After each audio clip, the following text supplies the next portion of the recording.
శ్రీలక్ష్మీవల్లభారంభాం వికనో మునిమధ్యమాం అస్మదాచార్యపర్యంతం వందే గురుపరంపరా. అస్మశ్రీ గురుభ్యో నమః. ఓం శ్రీహరి. ప్రియ భగవద్బంధువులారా, ఈరోజు మనం చదువు ఎంత గొప్పదో తెలుసుకుందాం. పూర్వం భోపదేవుడు అనే ఒక విద్యార్థి ఉండేవాడు. ఆ విద్యార్థి గురుకులంలో విద్యను అభ్యసిస్తూ ఉండేవాడు. అయితే ఈ పిల్లవాడి కన్నా కూడాను ఈ పిల్లవాడితో పాటు మిగతా పిల్లలు కూడా చదువుతూ ఉండేవారు కదా. ఈ పిల్లవాడి కన్నా ఆ పిల్లలు బాగా త్వరితంగా నేర్చుకునేవారు, గురువుగారు చెప్పే పాఠం ఏదైనా సరే. కానీ ఈ పిల్లవాడు చదవలేకపోయేవాడు, తద్వారా విద్యలో వెనకబడి ఉన్నాడు. అయితే ఎక్కడైనా పిల్లలు కాస్త తుంటరి పిల్లలు ఉంటారు కదా, ఆ గురుకులంలో కూడా ఆ విద్యను అభ్యసిస్తున్న పిల్లల్లో కొంతమంది తుంటరి పిల్లలు ఈ భోపదేవుడు అనే విద్యార్థిని గేలి చేస్తూ ఉండేవారు, ఎగతాళి చేస్తూ ఏడిపిస్తూ ఉండేవారు. అంతవరకు అయితే పర్వాలేదు, కానీ ఈ పిల్లవాడికి ఒక నామం కూడా పెడతారు. ఏంటిదంటే మూర్ఖశిఖామణి అని. ఆ పేరుతో ఈ పిల్లవాడిని గేలి చేస్తూ ఏడిపిస్తూ ఉంటారు. ఈ పిల్లవాడు పాపం చాలా బాధపడి దుఃఖించి, అసలు నాకు చదువు అబ్బదేమో, ఇక్కడ ఉండకూడదు, నేను మా ఊరు వెళ్ళిపోవాలి అని ఆలోచన చేసుకొని గురుకులం నుంచి పారిపోసాగాడు. అలా వెళ్తూ ఉన్న క్రమంలో ఆ దోవలో వాళ్ళ ఊరు వెళ్ళే క్రమంలో ఆ మార్గంలో ఒక గ్రామం ఉంటుంది. ఆ గ్రామంలో అలసట తీర్చుకొని దాహం తీర్చుకోవడానికి కొంత సమయం ఆగుతాడు. అక్కడ ఆ దారి మధ్యలోనే పక్కనే ఒక బావి ఉంటుంది. అక్కడ ఒక ఆమె మంచినీళ్ళు కుండలో పోసుకొని వెళ్తూ ఉన్న క్రమంలో ఆమె కుండలో నింపుకుంటూ ఉంటుంది, బావిలో నుంచి నీళ్లు తోడి. ఆమె దగ్గరికి వెళ్ళి ఈ పిల్లవాడు, ఈ భోపదేవుడు అనే విద్యార్థి వెళ్ళి, అమ్మ కాసిన నీళ్లు పోస్తారా అని అడుగుతాడు. సరే, మనం సహజంగా కొత్తగా ఎవరన్నా కనబడితే అడుగుతాం, నాయనా నువ్వెవరు, నీ తల్లిదండ్రులు ఏంటి, ఎక్కడి నుంచి వస్తున్నావు ఏంటి అని. ఈ స్త్రీ కూడా అలాగే అడిగింది ఆ పిల్లవాడిని, నాయనా నువ్వెవరు, ఎందుకు అంత అలసటగా ఉన్నావు, ఎందుకు అంత రొప్పుతూ ఉన్నావు, ఏంటి ఏమైంది అని అడుగుతుంది. ఆ పిల్లవాడు చెప్తాడు, నేను ఇట్లా గురుకులంలో విద్య నేర్చుకోవడానికి చేరానండి, నా పేరు భోపదేవుడు. అయితే మా గురువుగారు పాపం ఎంత చదువు చెప్తున్నా సరే ఆ పాఠాలు నాకు అర్థం కావటం లేదు, అందులోనూ వ్యాకరణ శాస్త్రం అసలు అంతు చిక్కటం లేదు నాకు. మిగతా తోటి పిల్లలు నన్ను గేలి చేస్తున్నారు, అవమానం భరించలేక నాకు ఇక చదువు రాదేమో అన్న నిరాశతో నేను మా ఇంటికి వెళ్ళిపోతున్నానండి అని చెప్తాడు ఆ స్త్రీతో. ఆమె అంటుంది కదా, సోదరా ఇక్కడ ఈ బండం చూసావా అని అడుగుతుంది ఆ పిల్లవాడిని. ఈమె మంచినీళ్ళు పోసుకుంటూ ఆ కుండని ఒక రాతి బండ మీద పెడుతుంది. ఆ రాతి బండం మీద నుంచి కుండని తీసి ఆ రాతి బండని చూడమంటుంది. ఈ భోపదేవుడు అనే విద్యార్థి చూస్తాడు కానీ అర్థం కాదు, ఏముంది ఆ బండ మీద అని. మరలా చూడమంటుంది. ఈసారి గమనికగా చూస్తాడు. చూస్తే అక్కడ కుండ పెట్టిన ప్రాంతం వరకు గుంటపడి ఉంటుంది. చూస్తాడు. అప్పుడు చెప్తుంది ఆమె, చూడు నాయనా, ప్రతిరోజు నీళ్ళ కోసమని కుండని రాతి బండ మీద పెడుతున్నాము.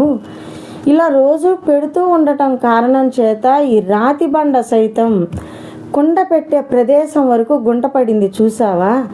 అలాగే ఎటువంటి విద్య అయినా సరే, నువ్వు కఠినం అనుకుంటున్న విద్యని నువ్వు ఎంత ఎక్కువసేపు అభ్యాసం చేస్తావో అంత త్వరితంగా నీకు అర్థమవుతుంది నాయన. దానికోసం నువ్వు గురుకులాన్ని నుంచి పారిపోవడం దేనికి అని అడుగుతుంది. ఈ పిల్లవాడిలో ఆత్మవిశ్వాసం పెరుగుతుంది, అంతే కదా. రాదేమో, నేను అసమర్థున్నేమో, నేను చదవలేనేమో, వ్యాకరణ శాస్త్రంతో సహా నేను ఎందుకు ఇంత అసమర్థతగా ఉన్నాను అనే నిరాశలో ఉన్నాడు ఈ పిల్లాడు. కానీ ఆమె ధైర్యం చెప్పింది, అతనిలో ఆత్మవిశ్వాసం నింపింది ఆ పిల్లవాడిలో. ఇక ఆ పిల్లవాడు సరే అనుకున్నాడు, మళ్ళీ గురుకులానికి వెళ్ళాడు. ఆ వేళ నుంచి ఎప్పుడైతే మళ్ళీ పునఃప్రవేశం చేశాడో గురుకులానికి, ఆ రోజు నుంచి కూడాను గురువుగారు చెప్పే ప్రతి పాఠాన్ని కూడాను ఎక్కువ సమయం, అంటే మిగతా పిల్లలు 1 గంట సేపో 2 గంటల సేపో చదివారనుకోండి గురువుగారు చెప్పిన పాఠాన్ని, ఈ పిల్లవాడు 10 గంటలు చదివేవాడు. అంటే ఎక్కువ శ్రమ. ఆ పాఠం వచ్చే వరకు అర్థం చేసుకుని చదివే అవకాశం ఉన్నంతసేపు కూడాను ఆ పిల్లవాడు ఆ చదువుని చదువుతూ, ఆ పాఠాలని చదువుతూ అభ్యాసాన్ని చాలా దాన్ని ఏమంటారు, దీక్షగా తీసుకొని ఉత్తీర్ణుడు సాధించాడు. ఏ వ్యాకరణ శాస్త్రం అయితే తనకి అవగతం అవ్వటం లేదో, అర్థం కావట్లేదు, నేను వ్యాకరణానికి పనికిరానేమో అనుకున్న వ్యాకరణ శాస్త్రాన్ని సైతం చాలా అవలీలగా సులువుగా అర్థమయ్యే మార్గంలో ఒక గ్రంథాన్ని రచించాడు. ఎవరు? భోపదేవుడు అనే విద్యార్థి. ఏ విద్యనైతే నాకు రాదు అని నిరాశపడ్డాడో ఆ విద్యార్థి. ఆ గ్రంథం పేరు ఏంటో తెలిసిన? ముగ్ధబోధ ఆ గ్రంథం పేరు. చూడండి, నేను అసమర్థునేమో అనుకున్న ఆ విద్యని సాధించాడు. సులువుగా అందరికీ అర్థమయ్యేలాగా వ్యాకరణ శాస్త్రాన్ని ఒక గ్రంథ రూపంలో మనకి అందించాడు. అంత గొప్ప గ్రంథాన్ని రచించగల సామర్థ్యం వచ్చిందంటే ఎంత కష్టపడి ఉంటాడు. ప్రతిదీ చదివింది రాదు అని అనుకోవటం తప్పు. వస్తుంది. ఒకళ్ళు 10 రోజులు చదువుతారు, ఇంకొకళ్ళు 15 రోజులు చదువుతారు, ఇంకొకళ్ళు నెల రోజులు కష్టపడాలి. కష్టే ఫలి అన్నారు కానీ కష్టపడకుండా సులువుగా అన్నీ వచ్చేస్తానని ఎవరు చెప్పలేదు. విద్య గురించి ఒక గొప్ప పద్యం కూడా ఉంది మనకి. భర్తృహరి గారు చెప్పారు మనకు. అదేంటో తెలిసిన? విద్యానామ నరస్య రూపమధికం ప్రచ్ఛన్న గుప్తం ధనం విద్యా భోగకరి యశస్సుఖకరి విద్యా గురూనాం గురుః విద్యా బంధుజనో విదేశగమనే విద్యా పరాదేవత విద్యా రాజసు పూజ్యతే నహీ ధనం విద్యా విహీనః పశుః. విద్యానామ నరస్య రూపమధికం. విద్య మనుష్యుడికి ఒక మంచి రూపాన్ని ఇస్తుందిట. విద్య చదువుకున్న వాళ్ళు చూడండి ఎంతో తేజస్సుతో కనబడుతూ ఉంటారు. వాళ్ళ మొహంలో ఒక రకమైన కాంతి కనబడుతూ ఉంటుంది. వాళ్ళు నల్లగా ఉన్నారా, తెల్లగా ఉన్నారా, కురూపిగా ఉన్నారా, అంగవైకల్యం ఉన్నారా, ఇవన్నీ కాదు. వాళ్ళ ముఖంలో ఒక తేజస్సు కనబడుతుంది. ఆ తేజస్సే విద్య. దానివల్లే ప్రకాశవంతంగా ఉంటారు. అందుకనే చెప్తున్నారు విద్యానామ నరస్య రూపమధికం ప్రచ్ఛన్న గుప్తం ధనం. మనం ఎక్కడైతే ధనాన్ని చాలా గుప్తంగా దాచుకుంటామో, పరుల కంట కనపడకుండా, చోరులకి అందకుండా ఎంత జాగ్రత్తగా పెట్టుకున్నా కూడా ఏదో ఒక సమయంలో ధనం వాళ్ళ పరం అవుతుంది. కానీ ఎవ్వరూ కూడా దొంగిలించలేనిది విద్య. ఆ గుప్తధనమే విద్య. అది మనలోనే ఉంటుంది కదా. విద్యా భోగకరి యశస్సుఖకరి. విద్య మనకి యశస్సుని, కీర్తిని, సుఖాన్ని, కీర్తిని అన్నిటినీ ఇస్తుందిట. ఒక గొప్ప విద్యావంతుడు ఉన్నాడు అనుకోండి, వెళ్ళారనుకోండి, ఈ అబ్బాయి ఎంత చదివాడు అనుకున్నావు, ఎంత గొప్ప చదువు చదివాడు అనుకున్నావు, వీళ్ళ వంశంలో ఎవ్వరూ అంత గొప్ప చదువు చదవలేదని చెప్పుకుంటారు. అది కీర్తే కదా. ఒక మంచి విషయం ఎవరన్నా చెప్తున్నారనుకోండి 10 మందికి, ఈయన అసలు ఎంత మంచి విషయాలు చెప్తారో మనకి తెలియదు ఆ విషయం. అక్కడ విద్య ఉంటేనే మనం అనగలుగుతున్నాం ఆ మాట. అది కీర్తే కదా. యశస్సుఖకరి, సంతోషాన్ని ఇస్తుంది. యశస్సుని అంటే ఇందాక మనం చెప్పుకున్నాం కదా, తేజస్సు, అటువంటిది అలా ఇస్తుంది. విద్యా గురువునాం గురుః. మనకి జ్ఞానాన్ని ప్రబోధిస్తున్న గురువుకి సైతం గురువుట చదువు. అంతే కదా. మనం ఒక ప్రశ్న వేసాము అంటే వాళ్ళు చెబుతున్నారు అంటే వాళ్ళు గ్రంథాలు చదివే ఉంటారు కదా.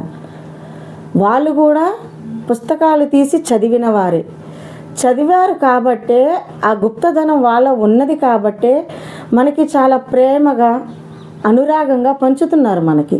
అంతే కదా.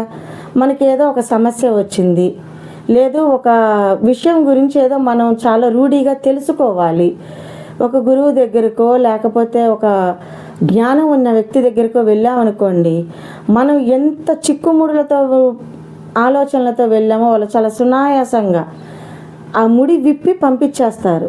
ఎందుకని? వాళ్ళు చదువుకున్నారు కాబట్టి, ఆ విద్యలో వాళ్ళకున్న జ్ఞానం ఉన్నది కాబట్టి మనకి చెప్తున్నారు. అందుకని అంటున్నారు, విద్యా గురువునాం గురుహు విద్యాబంధుజనో విదేశగమని. మనం విదేశాలకి వెళ్తాం, లేదు ఏ తమిళనాడుకో, లేకపోతే ఏ బెంగుళూరు, లేదు ఒక హైదరాబాదు, ఇట్లా మనం చాలా చాలా క్షేత్ర దర్శనాల కోసమని గొప్ప గొప్ప చోట్లకి వెళ్తూ ఉంటాం. వెళ్ళినప్పుడు ఆ భాష మనకి రాదు. దేనికి రాదు? మనం ఆ భాష మీద, ఆ భాష గురించి మనం నేర్చుకోలేదు, తెలుసుకోలేదు. కాస్త అయినా తెలుసుకుని ఉంటే మనకు అక్కడ ఇబ్బంది ఉండదు కదా. వాళ్ళు ఏం మాట్లాడుతున్నారో మనకు అర్థం కాదు, కానీ మన భాష వాళ్ళకి అర్థమవుతుంది. అంటే వాళ్ళు తెలుగు గురించి వాళ్ళకి తెలిసి ఉంటుంది, వాళ్ళకి అభ్యాసం ఉన్నది దాని గురించి. కానీ వాళ్ళ భాష గురించి మనకు అభ్యాసం లేదు. కాబట్టి దీన్ని బట్టి మనకి ఏమర్థమవుతుంది? భాష గురించి కూడా ఒక అధ్యయనం ఉండాలి, ఖచ్చితంగా తెలుసుకొని తీరాలి. అది చిన్నవాళ్ళ, పెద్దవాళ్ళ, ముసలి వాళ్ళ, జ్ఞానం ఉన్నదా లేదా, ఒక చిన్న ఆలోచన మనకి ఎంత గొప్ప అడుగు ముందుకు వేయిస్తుందో కదా. విద్యా పరదేవత, విద్య పరదేవతగా ఆరాధింపబడుతున్నది. విద్యారాజు సుపూజితే నహీ ధనం. రాజ్యాన్ని ఏలే రాజు అయినా సరే, చక్రవర్తులైనా సరే పూజించేది ధనాన్ని కాదు, విద్యని. అంతే కదా. మనం చరిత్రలు కనుక తిరగవేసుకుంటే తెలుస్తుంది మనకి. ఏ రాజు సభలో ఏ ఒక్క కవి కానీ, సాహిత్యం చెప్పేవారు కానీ, పద్యం చెప్పేవారు కానీ, పురాణ ఇతిహాసాల గురించి తెలియని వారు కానీ ఉన్నారని తెలుందా? మనకి లేదు. మనకి కృష్ణదేవరాయలను చాలా గొప్పగా చెప్పుకుంటారు. ఎందుకు? ఆయన దగ్గర అష్టదిగ్గజాలు అనే కవులు ఉండేవారు. ఆయన విద్యని ప్రోత్సహించాడు, ఆయనకి ఇష్టం. అంటే విద్యని పూజించాడు రాజు, అంతే కదా. అందుకే చెప్తున్నారు ఇక్కడ, విద్యారాజసు పూజ్యతే నహీ ధనం. ఇంకేమన్నారు? విద్యా విహీన పశువు.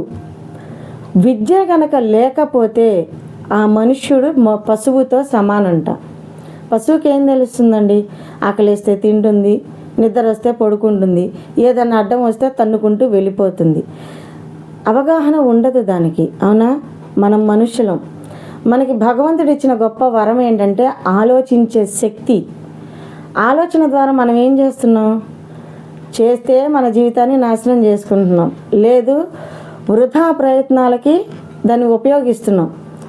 ఈవేళ మనం లేచాము, ఉదయం లేచాము, ఏదో పని పెందలాడే అయిపోయింది, ఒక రామాయణం తీసుకుని ఒక్క సర్గ చదువుదాం, లేదు భాగవతం తీసుకుని ఒక్క స్కందంలో ఒక పేజీ చదువుదాం, లేదు అసలు ఇవాళ పారాయణ చేద్దాం, విష్ణు పారాయణ. దానిలో ఉండే తత్వాన్ని మనం మననం చేసుకుంటూ గనక ఏదైనా సరే చదవగలిగితే మనకి వేరే చుట్టాలు, బంధువులు, స్నేహితులు ఎవ్వరు అక్కర్లేదు. ఆ అక్షరమే మనకి బంధువు అవుతుంది, ఆ అక్షరంలోని తత్వమే మనకి స్నేహితుడు అవుతుంది. ఇవన్నీ ఏమవుతాయి చివరాఖరికి అంటే మనం పుణ్యలోకాలకి వెళ్ళటానికి దారి వేస్తాయి, అంతే కదా. మనం ఇప్పుడు ఎలాగైతే ధనాన్ని పోగు చేసుకుని వేరే ఊరు వెళ్ళటానికి దారి భత్యంగా, అంటే మనం బస్సు ఎక్కాలంటే టికెట్ తీసుకోవాలి, ఇప్పుడు ఆధార్ కార్డు చూపిస్తున్నాం కదండి అనొచ్చు మీరు. ఆధార్ కార్డు అయినా మనం ఉంటేనేగా కదా, మనం ఏంటో చూపించడానికి ఆధార్ కార్డు. అలాగే మనం ఇంకో గమ్యానికి చేరుకోవడానికి టికెట్ రూపంలో ధనం రూపంలో టికెట్ తీసుకోవడం కోసం చెల్లిస్తున్నాం. అలాగే మన అవసాన స్థితిలో మనం కన్ను మూసాక మనల్ని భగవంతుడి దగ్గరికి తీసుకెళ్లే మార్గం ఏదైతే ఉన్నదో దానికి మనం సంపాదించుకోవాల్సింది పుణ్యం అనే ధనం. ఈ ధనం ఎలా వస్తుంది? ఒక్క విద్య ద్వారానే వస్తుంది. అంటే గురువుల్ని ఆశ్రయించటం, వారి సేవ చేసుకోవటం, వారిని అడిగి మనకి తెలియని విషయాలు అడిగి తెలుసుకోవటం, వారి ద్వారా రామాయణంలోని తత్వం ఏంటి, భాగవతంలో తత్వం ఏమిటి, అసలు మహాభారతం ఎందుకు జరిగింది, విష్ణు పారాయణ ఎందుకు చేయాలి, హనుమాన్ చాలీసా ఎందుకు చదవాలి, సుందరాకాండకు అసలు ఎందుకు వచ్చింది ఆ పేరు, ఇవన్నీ కూడాను మనం దాని తత్వాన్ని తెలియజేసుకుంటూ చదువుతుంటే ఎంత ఆనందంగా ఉంటుంది. చెప్తున్నానుగా, మనకి అక్షరమేనండి బంధువు, అక్షరమే స్నేహితుడు. ఆ ఒక్క అక్షరం, మనం మాట్లాడే ఒక్క మాట మన జీవితాన్ని నేరుగా ఆ శ్రీహరి పాదాల దగ్గరికే చేరుస్తుంది. ప్రియ భగవద్బంధువులారా, ఇటువంటి మంచి విషయాలని మరలా మనం చెప్పుకోవాలని కోరుకుంటూ, ఓం శ్రీహరి.